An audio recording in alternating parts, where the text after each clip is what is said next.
This is It Was a Thing on TV. Spoiler number one is Dr. Lee Franz. It stinks. What is going on? What is going on?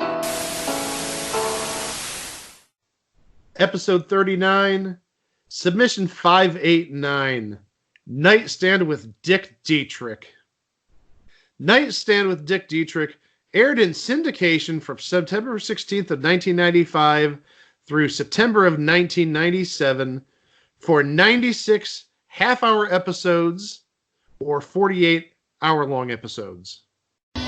Tonight on Nightstand. Can I say masturbation? Obviously you can. Intercourse on the internet. What would happen if your computer broke? Well, it has gone down on me a couple of times. Then, You suck, Dietrick! Nightstand fulfills some of your dreams. Believe it or not, I'd love to be a talk show host. Well, keep dreaming. cyber sluts, cyber studs, and Charlene Tilton. Unbelievable. On Nightstand, where comedy doesn't get any more better. And now, the host of Nightstand, Dick Dietrick.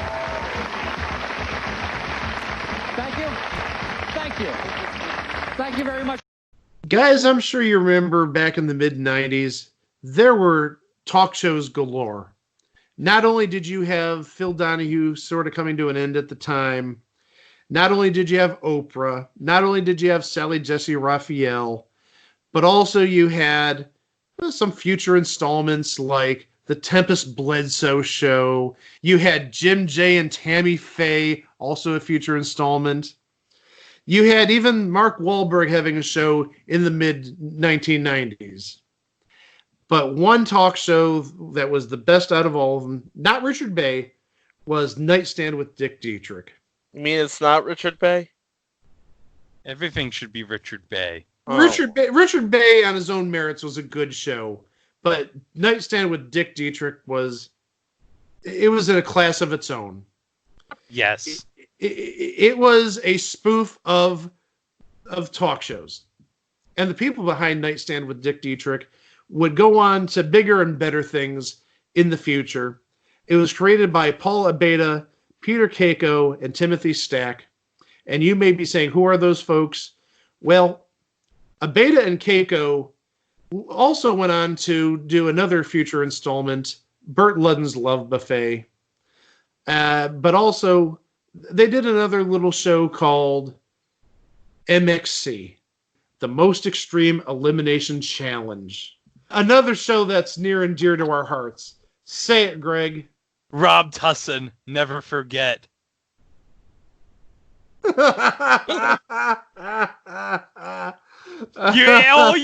All you people who watch MXC, you know what I'm talking about. Oh, yes. And all the Baba Ganoush. Every single Baba Ganoush on that show. Yep. So Dick Dietrick was portrayed by Timothy Stack, who was one of the creators, as we mentioned, but also Timothy Stack was a decent actor in his own right. He made some guest appearances in the 80s and early 90s, but he would have later success on a little show on FX back in the early 2000s called Son of the Beach. Almost said Son of the Beach. Son of a Beach. Son of the Beach. Son of the Beach. And so Nightstand was, as I said, just a takeoff of talk shows, but it went beyond that.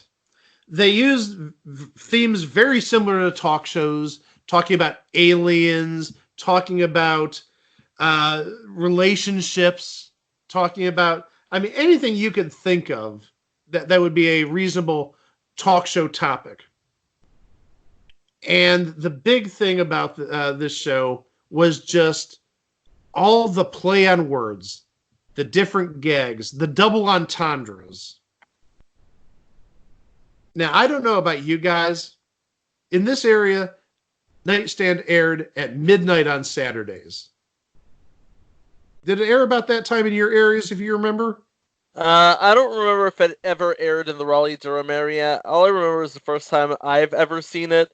It was already running in reruns on E! Yeah, same here. It probably would have aired here in New York, but yeah, first time I can recall seeing it was on E! Okay, the reason I mentioned that is because at that time, it aired on Fox here, on the Fox station at midnight, immediately after Mad TV, which had just premiered not too much earlier than the start of Nightstand. That was must-see TV for me. I'm sorry. Saturday Night Live at that time was getting progressively worse, and Mad TV was absolutely hilarious at that time. And then you've got Nightstand immediately after it. This is like the greatest 2 hours of television to this then early 20-something. And you see, you wouldn't have seen it, Greg, because you would have been like 10 years old. You would have been too young. Well, what? No, 95 would have been 11. I would have been 11. Oh, I'm sorry. I was off by a year. You still wouldn't have seen it. I was staying up at 11 o'clock at night and Saturday night. Like, come on. The show itself, it sort of resembled Springer in a way. Again, like I said, there are very salacious topics.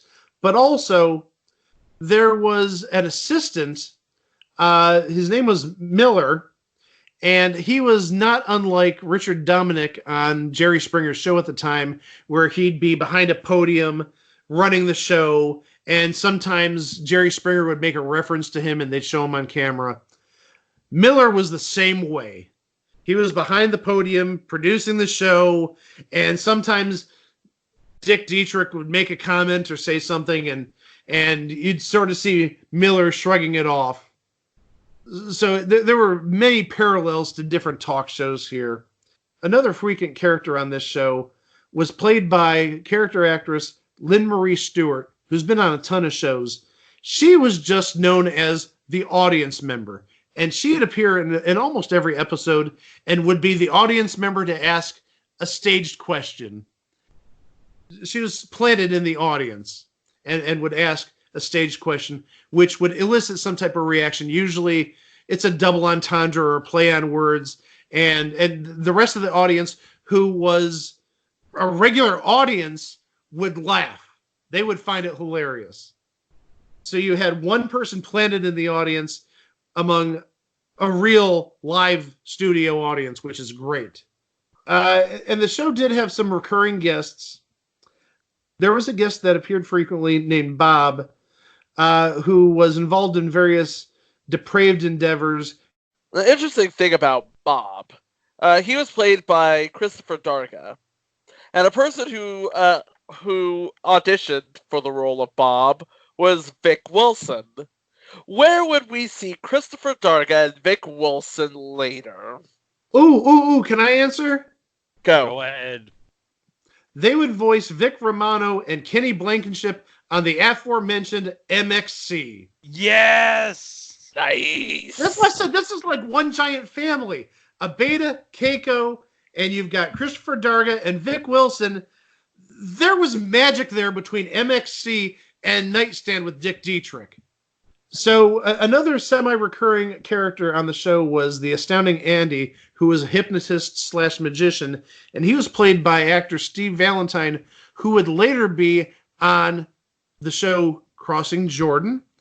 But also, he made some other appearances on TV shows. He was on Married with Children around this time as a moviegoer who, once he found out he was attending a movie, I believe it was Bridges of Madison County, he sort of like ran into the street into oncoming traffic. He didn't want to be known for being seen at Bridges of Madison County. But you wanted to add something, Chico. Yeah, he would also be on 2 future installments. He would be the host of A State of Panic, and he would be a guest voice on G versus E. A State of Panic. That was a great show, and he was a perfect host for that. Good call there. He was. Fun fact about Steve Valentine. You said he played a magician named the Astounding Andy. He is a real-life magician. I did not know that. Also a recurring guest who played a doctor on a number of episodes was Ron Glass. And if that name rings a bell, he was a supporting character on Barney Miller. He had a longer career than just that, but that's probably where you'd know him from best.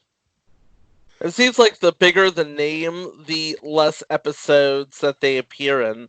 For example, I remember there was actually an episode with Ant on it. He was only on one episode. Yeah, I remember Ant. He was a thing in comedy back in the late 90s.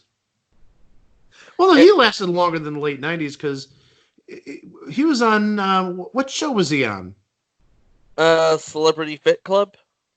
Something beyond that. Wasn't he on, I think he was on an early season of Last Comic Standing. He was on an early season of Last Comic Standing. So he had a decent career. And he was also on an episode of Son of the Beach. There you go. But also, they did have occasional guest stars, real-life guest stars. They had Morgan Fairchild, Rodney Dangerfield, Gary Marshall, I remember, was on an episode. A name that may not be familiar, but again, was somebody in radio at the time, Mancow. Mancow was sort of like a poor man's Howard Stern, if you will. Yes, he'll come up again when we discuss the Eagle Man ad when we do that local commercials episode. And you all know what I'm talking about if you've ever seen that Eagle Man commercial. I know what you're talking about. Oh my gosh, the Eagle Man commercial. Oh jeez. And also, I have something for you. Oh no, Greg, stop it! I haven't seen this in about 20 years, but I know exactly what you're doing. Boy. Yeah, Mancow was sort of a light shock jock in Chicago back in the 90s. And also Jerry Springer was on an episode. Harry Anderson was. Jimmy Walker was. So it was a decent lineup of guests. But the big thing that really made the show was is a combination of the timing of the delivery of the jokes, but also just the puns and double entendres. And Dick Dietrick, anytime he would say something, a double entendre, and the audience would react, ooh! Ooh! There you go. Anytime they'd react like that, you'd hear Dick Dietrick, I'll let him say it.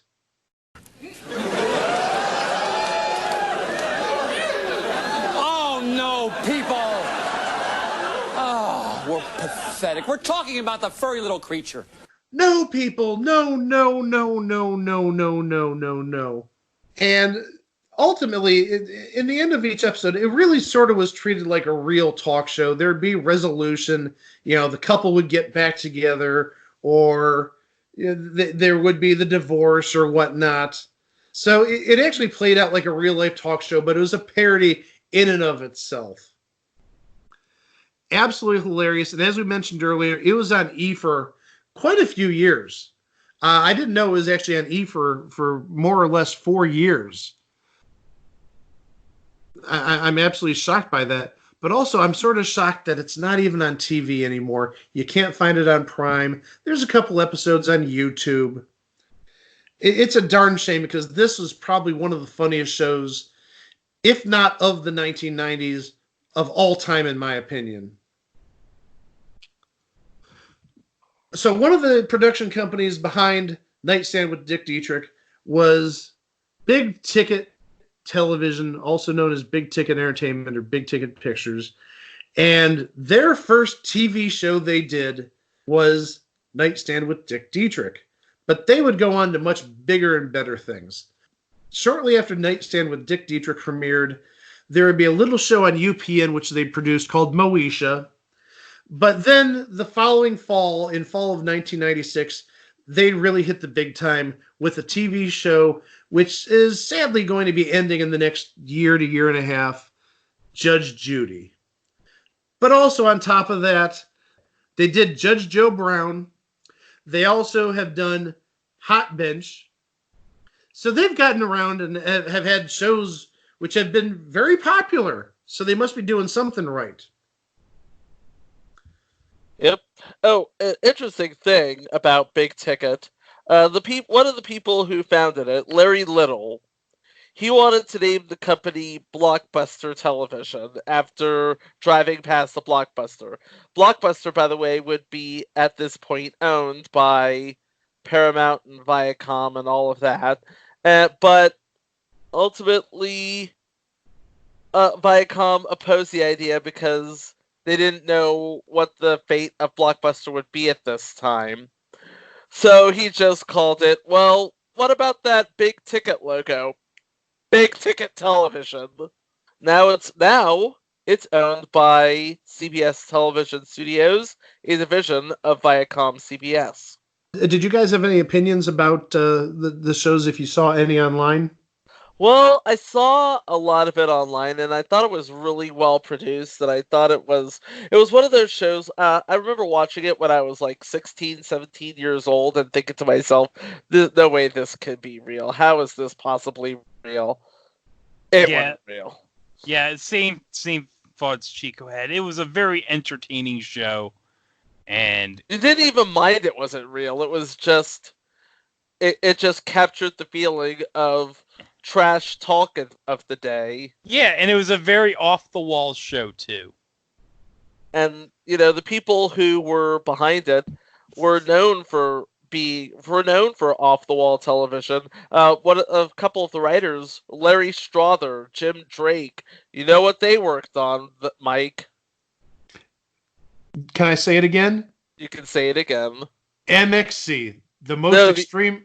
Okay, another show. Another one of your favorite shows. Burt Lund's Love Buffet? Night Court. Oh, Night Court. Yes. And that's where a lot of the humor, you can see a lot of the Night Court humor on Nightstand with Dick Dietrick. Yes, you can. I do want to talk about one incident that is mentioned on our Favorite Truth by Consensus Wikipedia. There was an episode in 1995 called Love on the Internet. Boy, that never goes well. Love on the Internet. No. Oh, no. This is an episode that can play today. Sadly, you're right.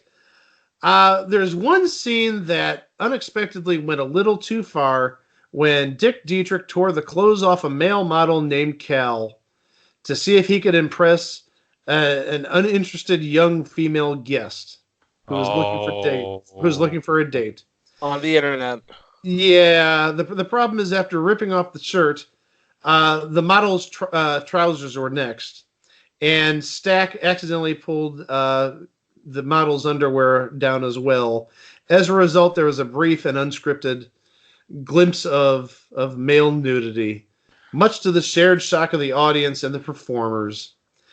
And supposedly this appears every now and then on blooper and outtake shows.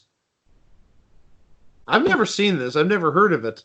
I remember the episode, though, because, one of the things that Dick Dietrick did was rip off the model of the shirt so you saw his bulging biceps and muscular body. But obviously the rest of it was edited out for obvious reasons.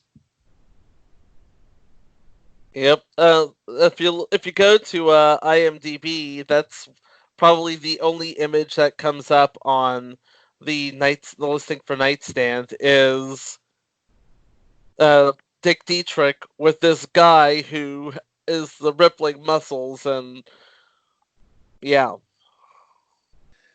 Yes. And one more thing I want to add, and this is from a personal perspective. Back in 1996, when I first got on the internet, I actually wrote an email to the Nightstand webpage, or to their email address, requesting for a signed photo from Timothy Stack. And they came through. They did. Actually, I got 2 of them. So I got a double bonus. Yeah, I got 2.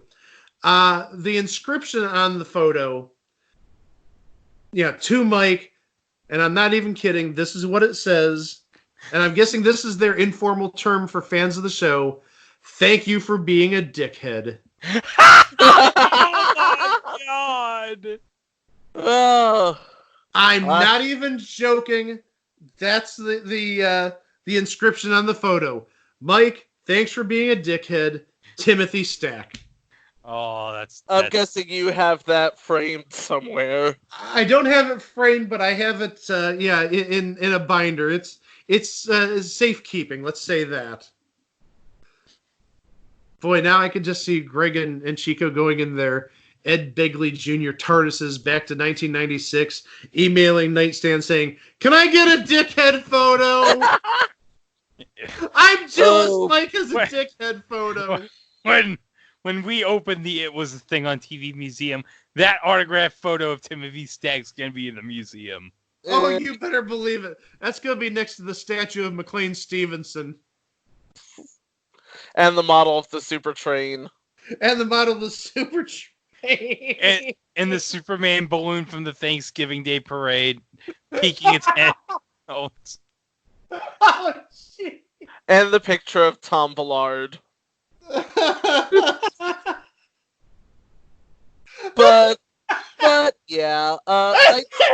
We forgot to. Oh, we also forgot to add Greg. a picture. We also forgot to add a picture of Matt McCoy in the museum too, next to the Tom Ballard picture. Hey, when I go to Buffalo in August, I'll get it signed by him. Hey, can you sign it? Thanks. Hey, it's the guy who was in. It's the guy who was into America's Ass. Is the guy in America's Ass? No, the guy who wasn't America's Ass. Oh, I thought you said in America's Ass. It's like, whoa. Did we? No. Like we don't know about him? So wait, Matt McCoy shrunk and he went inside Tom Ballard's ass? It's like the Fantastic Voyage, absolutely. I thought he was dead.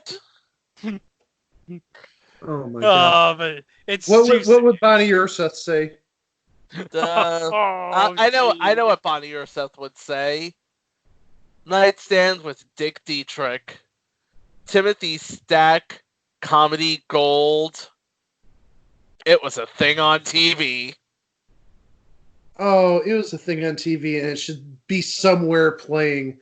And actually, now that I think about it, I do have an episode or two on VHS. Hour-long episodes, so 4 half hours. Oh, great. Oh, problem is I don't have a digitizer. Oh. And also probably another big issue, I don't think I have a working VCR. Oh. Well, I have 2, so I could help. Well, I need to find the tape. It's Ben Minot on line 1. No. Oh, I'd put them online if I could find them. Oh, absolutely.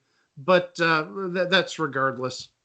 I just wanted to mention that now that since we're talking about it and it's not anywhere to be seen. So, hey, Pluto or Stir, help us out, guys. Yeah, I mean, the Nosy channel already shows talk shows galore, and they added Eye for an Eye, which is a comedic court show. Oh, and Future Entry, by the way. Oh God, yes. The guy with the baseball bat that says justice on it. Extreme Akeem. Extreme Akeem. I'm putting that on the list right now. I already put it on the list. Oh, okay, never mind then. Well, that's it for this episode of It Was a Thing on TV. As always, you visit our website at itwasathingontv.com. You can download prior episodes. We've got links to social media. Please, as always, if you're not following us on just about every podcasting platform, please follow us. We're on Apple Podcasts. We're on Stitcher. We're on Spotify. We're on Pandora. We're everywhere. You can easily find us. I think the one place that we're not necessarily on right now is iHeartRadio. I was also about to say, who needs iHeartRadio when you've got Place to Be Nation, am I right? Yeah. Yes. We're also on the Place to Be Nation network, and they are featured on iHeartRadio. So you can catch up with our back catalog by subscribing to them. Yes. So we are sort of on iHeartMedia as much as we despise them. Hi, iHeartMedia. You've ruined radio. You don't love radio. Hey, iHeartRadio also gives us Ron Burgundy, though, every week. Yeah, yes, and Ron Burgundy brings us joy. Absolutely. Well, until next week, and we're going to cover 2 more shows that we absolutely love. Short-lived shows. Not going to give away any spoilers, if you will. Spoilers. Hey. Spoilers? Oh, I see what you did there. Hey, if you listen to the opening of our show, you pretty much have a clue as to what one of them is. Yes. Yep. So yeah, we're not going to give any spoilers as to what we're going to be covering next week, but we've got 2 more great episodes about great short-lived TV shows. For Chico and for Greg, I'm Mike. Thank you again for listening. Don't forget, like and subscribe, rate and review, do all that good stuff. And don't forget to share, because sharing is caring. Unless you're sharing venereal diseases, that's not caring. Oh. Why, Mike? Why? It's a public service announcement. The more you know. Oh, we'll be back next week with another thing on TV. Thanks for listening. Well, would you mind putting that to a little test? We've got a production assistant here. Cal, can you come out here, please? Give him a hand, everybody. Let's meet Cal. So, Gloria, what do you think? Pretty good-looking guy, huh? Well, he's very handsome, but what does that prove? Well, it proves that you might want to see him without his shirt on.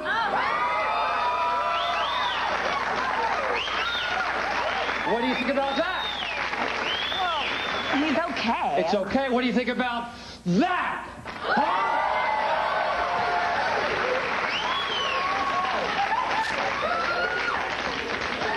I just don't see it, Dick.